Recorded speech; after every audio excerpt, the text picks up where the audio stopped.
কোরআনে পেয়েছি খবর,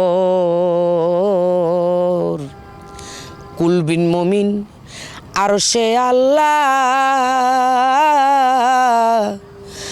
মানুষের কলব খোদার ঘর। কোরআনে পেয়েছি খবর, কুল বিন মুমিন আরশে আল্লাহ, এই মানুষের কলব খোদার ঘর। ওরে কোরআন পড়ই অর্থ করো, ওরে কোরআন পড়ই অর্থ করো, জেনে লও নক্তাজের জবর। কোরআনে পেয়েছি খবর, কুল বিন মুমিন আরশে আল্লাহ, মানুষের কলব খোদার ঘর।